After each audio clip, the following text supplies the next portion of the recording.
வணக்கம். மாலை முரசு செய்திகளை விரிவாக பார்ப்பதற்கு முன் தலைப்புச் செய்திகள். ஒரே நாடு ஒரே தேர்தல் திட்டத்தை நோக்கி அரசு வேகமாக பணியாற்றி வருகிறது. அனைவருக்குமான வளர்ச்சி என்பதுதான் மத்திய அரசின் தாரக மந்திரம் என குடியரசுத் தலைவர் உரை.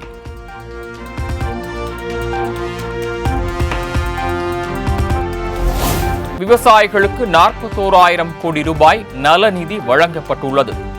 நாட்டில் கோடிக்கணக்கான ஏழை மக்களை வறுமையிலிருந்து மத்திய அரசு மீட்டுள்ளதாக குடியரசுத் தலைவர் திரௌபதி முர்மு உரை.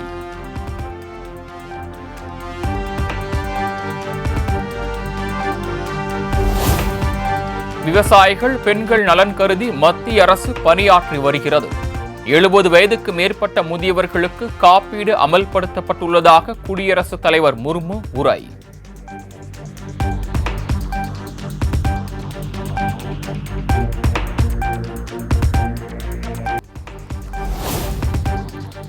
பொருளாதாரத்தில் 3வது பெரிய நாடாக இந்தியா உயர்ந்து நிற்பதாக குடியரசுத் தலைவர் திரௌபதி முர்மு பெருமிதம். வளர்ந்த பாரதம் என்ற இலக்கை நோக்கி வேகமாக பயணித்து வருவதாகவும் பேச்சு.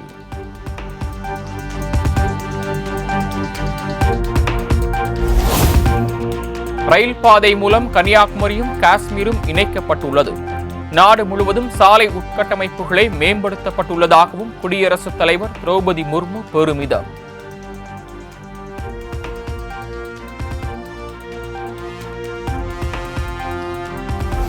சிறு குறு தொழில்களே இந்தியாவின் முதுகெலும்பாக உள்ளது.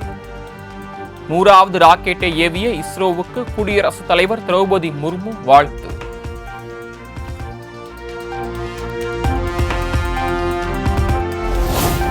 தேசிய கல்விக் கொள்கை மூலம் மாணவர்களுக்கு நவீன கல்வி முறை தயாராகிறது. நாடு முழுவதும் உயர்கல்வி நிறுவனங்களின் எண்ணிக்கை உயர்ந்துள்ளதாகவும் குடியரசுத் தலைவர் பேச்சு.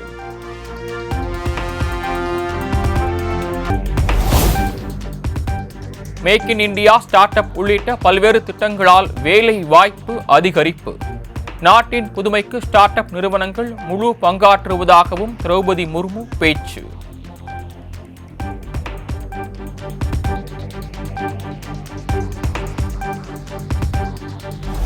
செயற்கை நுண்ணறிவு துறையில் இந்தியாவின் பங்களிப்பை முன்னெடுத்துச் செல்லும் வகையில் இந்தியா AI மிஷன் தொடக்கம். சமூக நீதி சமத்துவத்திற்கான கருவியாக டிஜிட்டல் தொழில்நுட்பம் பயன்படுத்தப்படுவதாக குடியரசுத் தலைவர் உரை.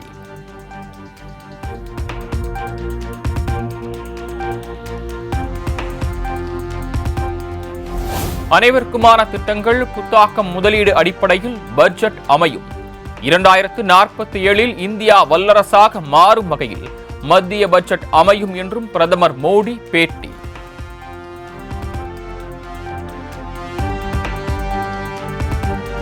பட்ஜெட் கூட்டத்தொடரில் ஏராளமான மசோதாக்கள் அறிமுகப்படுத்தப்பட்டுள்ளதாக பிரதமர் மோடி தகவல். மக்களின் மேம்பாட்டுக்கான நாள்தோறும் தீவிரமாக பணியாற்றி வருவதாக பேட்டி.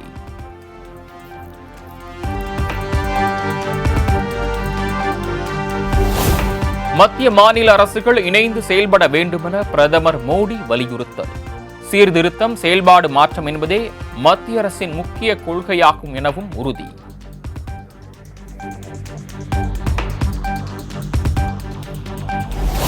ஏழைகள் நடுத்தர மக்களின் வாழ்வில் செழிப்பை கொண்டுவர மகாலட்சுமியை பிரார்த்திக்கிறேன்.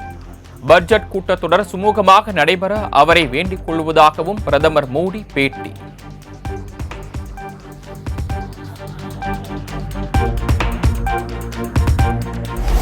ஆளுநர் RN ரவி தொடர்ந்து அரசுக்கு எதிராக செயல்பட்டு வருகிறார் என முதலமைச்சர் மு.க. ஸ்டாலின் குற்றச்சாட்டு. ஆளுநரின் செயல்பாடுகள் அரசுக்கு சிறப்புதான் சேர்க்கிறது. ஆளுநர் தொடர்ந்து அப்படியே செயல்பட்டு வரட்டும் எனவும் கருத்து. எல்லா பிரச்சனையிலையும் அரசுக்கு எதிராக தான் செயல்பட்டு இருக்காரு. அது எங்களுக்கு நல்லதா இருக்கு. தொடர்ந்து அதை செய்யணும்னு நான் நினைச்சுக்கிட்டு இருக்கிறேன். ஏன்னா அதை செய்ய தான் எங்களுக்கு மட்டும் இல்லை, மக்களுக்கு வேகம் வருது. அவருடைய போக்கு வந்து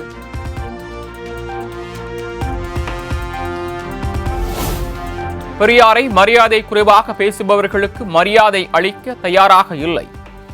பெரியார்தான் தங்களுக்கு முதல்வர் என முதலமைச்சர் மு.க. ஸ்டாலின் திட்டவட்டம். பெரியார் பேசு பொருளாவே இருக்கிறாரு.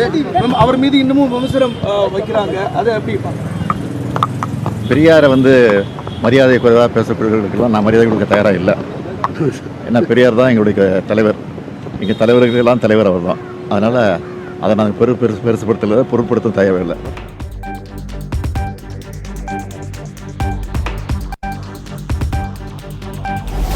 வடசென்னை வளர்ந்த சென்னையாக இருக்கும் வகையில் திட்டங்கள் செயல்படுத்தப்படுகிறது. சட்டம் ஒழுங்கு சிறப்பாக இருப்பதால் தான் வெளிநாடுகளிலிருந்து முதலீடுகள் வருவதாக முதலமைச்சர் மு.க.ஸ்டாலின் பேட்டி. ஆய்வு பண்ணிட்டு இருக்கிறேன். துணை முதலமைச்சரும் ஆய்வு பண்ண சொல்லியிருக்கிறேன். அவரும் நான் வேலை செஞ்சுட்டு இருக்காரு. அதே மாதிரி அந்தந்த சம்மந்தப்பட்ட துறையினுடைய அமைச்சர்களையும் ஆய்வு பண்ண சொல்லி நான் குறிப்பிட்டிருக்கிறேன். அவங்களும் அந்த பணியை வேகப்படுத்திட்டு இருக்கிறாங்க. வட சென்னையை பொறுத்த வரைக்கும் இது ஒரு வளர்ந்த சென்னையாக நிச்சயமாக ஓராண்டு காலத்திற்குள் உருவாகும் என்று நான் எனக்கு நம்பிக்கை இருக்கு.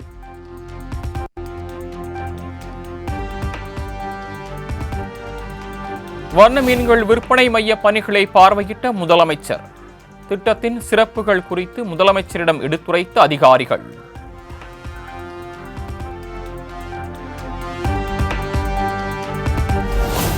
அதிமுக நிர்வாகிகளுடன் அக்கட்சியின் பொதுச் செயலாளர் எடப்பாடி பழனிசாமி ஆலோசனை. சென்னை ராயப்பேட்டையில் உள்ள கட்சி தலைமை அலுவலகத்தில் நிர்வாகிகளுடன் ஆலோசனை.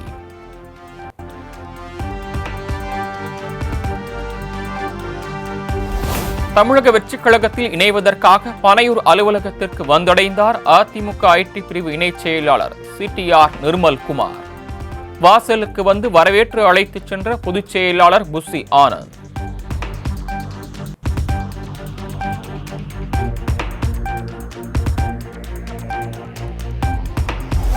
விசிக முன்னாள் துணை பொதுச் செயலாளர் ஆதவ் அர்ஜுனா விஜயின் தமிழக வெற்றிக் கழகத்திற்கு வருகை. சென்னை பனையூரில் உள்ள கட்சி அலுவலகத்திற்கு ஆதவ் அர்ஜுனாவிற்கு வரவேற்பு.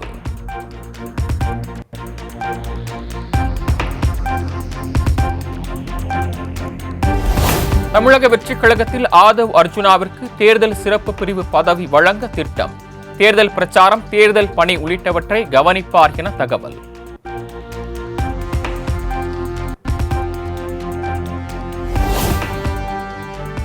திமுக எம்பி ராசா கலந்து கொண்ட நிகழ்ச்சியை அனுமதியின்றி நடத்தியதாக பச்சையப்பன் கல்லூரி பேராசிரியை சஸ்பெண்ட் செய்யப்பட்ட விவகாரம்.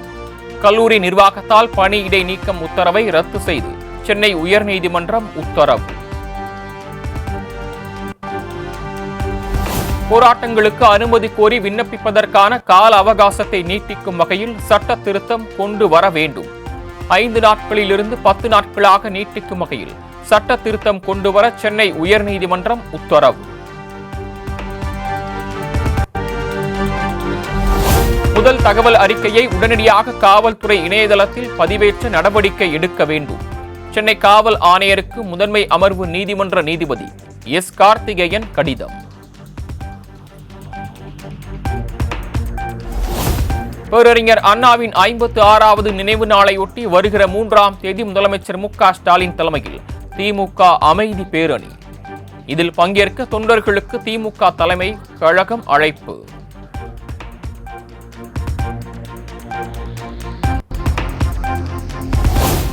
சென்னையில் ஆபரண தங்கத்தின் விலை சவரனுக்கு 960 ரூபாய் உயர்ந்து 61,840க்கு விற்பனை. நாளை பட்ஜெட் தாக்கல் செய்யப்பட உள்ள நிலையில் கிடுகிடுவென உயர்ந்த தங்கம் விலை.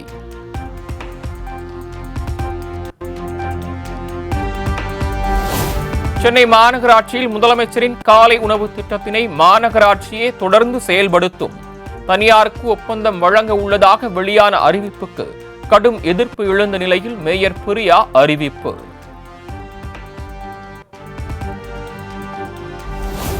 ஈரோடு கிழக்கு தொகுதி திமுக வேட்பாளர் சந்திரகுமார் தீவிர பரப்புரை. வ.உ.சி. பூங்கா உள்ளிட்ட பல்வேறு இடங்களில் வியாபாரிகள் பொதுமக்களிடம் வாக்கு சேகரிப்பு.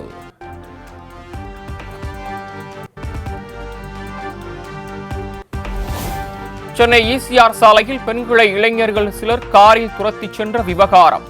2 கார்கள் பறிமுதல் செய்யப்பட்ட நிலையில் குற்றத்தில் ஈடுபட்டதாக இதுவரை 6 பேரை கைது செய்தது காவல்துறை.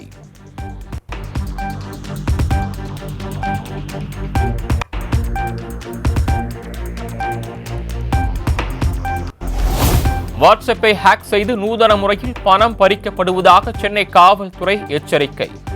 வாட்ஸ்அப் ஆக்சன் கோட் கேட்டால் கூற வேண்டாம் என்றும் அறிவுறுத்தல்.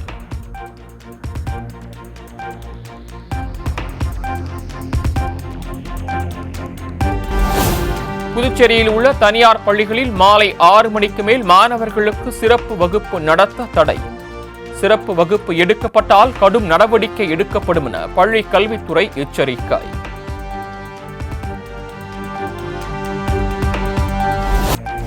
சாம்பியன் டிராபி தொடருக்கு முன்பு மரபுப்படி நடத்தப்படும் கேப்டன்கள் போட்டோ ஷூட்டை ரத்து செய்ய ஐசிசி முடிவு.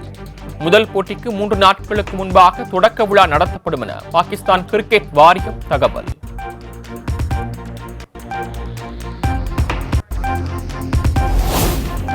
மக்களின் தேவைகளை 70 ஆண்டுகளாக ஆட்சி செய்தவர்கள் நிறைவேற்றாததால் நடிகர்கள் அரசியலுக்கு வரும் சூழல் ஏற்படுவதாக நடிகர் விஷால் கருத்து. இன்னும் பல கிராமங்களில் சாலை, குடிநீர், மருத்துவம் உள்ளிட்ட அடிப்படை வசதியின்றி மக்கள் தவிப்பதாக வேதனை. அவங்க பயன்படுத்திக்கலாம். 8 கிலோமீட்டர் நடக்க தேவையில்லை.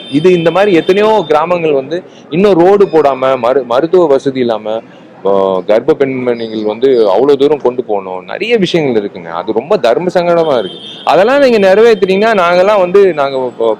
நாங்க நடிக்க போயிடுவோம். நீங்க நடிகர்கள் ஆகும்போது நடிகர்கள் தான் அரசியல்வாதிகள்லாம் மாறுறதுக்கு நீங்க தான் வழி கொடுத்துருக்கீங்க. வழி